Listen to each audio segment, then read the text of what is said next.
Good evening, this is the evening news. I am Adekemi Amo. The appointment of Dr. Peter Babalola as the chairman of the Governing Council of the Osun State College of Education, Ilaragun, has been described as a round peg in a round hole. Receiving Dr. Babalola and his entourage in his palace on his way to resume duty, the Orogun of Ila, Oba Wahab Oyedotun Bibire I, praised Senator Ademola Adeleke for the appointment and for developing interest on matters affecting Ilaragun. Oba Oyedotun tasked Dr. Babalola and its council to see to the overhauling of the decaying infrastructures in the institution.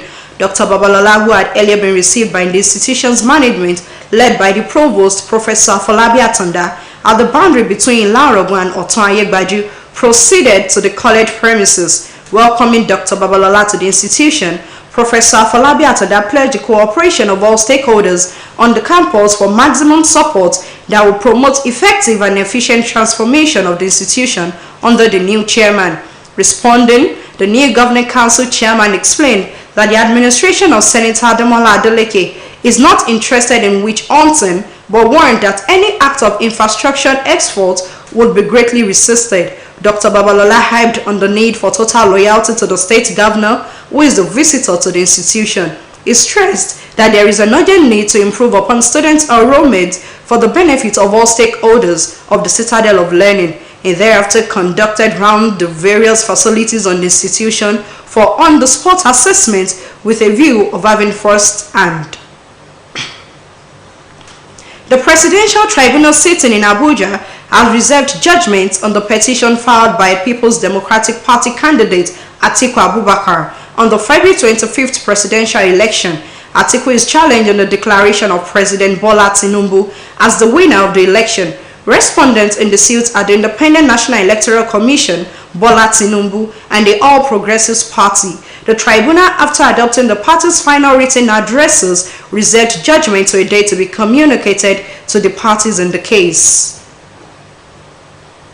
President Bola Tinubu has unveiled measures to cushion the effects of the economic downturn caused by fuel subsidy removal in the country, saying he understands the hardship being faced by Nigerians. He, however, approved 100 billion naira for the procurement of 3,000 20-seater buses fueled by compressed natural gas to ease the high cost of transportation caused by fuel subsidy removal.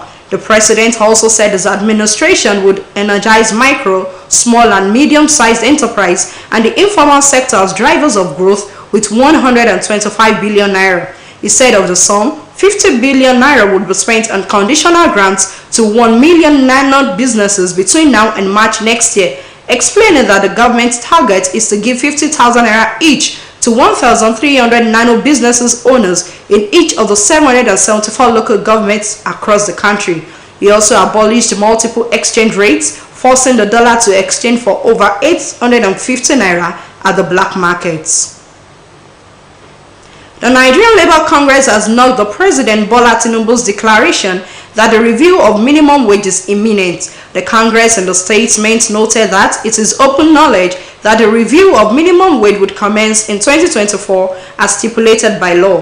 The Congress also stated that Tinubu's administration had failed to show cooperation and dialogue with members of the organized labor. The statement, which was signed by the national president Joe Ajero, said Labour is disturbed that while President Tinubu in a speech lavishly praised the private sector for quickly dispensing wage awards to their employees, the federal government had failed to do the same for public workers in its employment.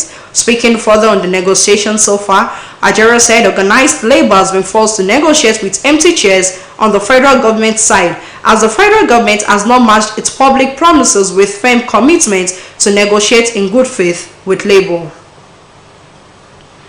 Ahead of the Nigerian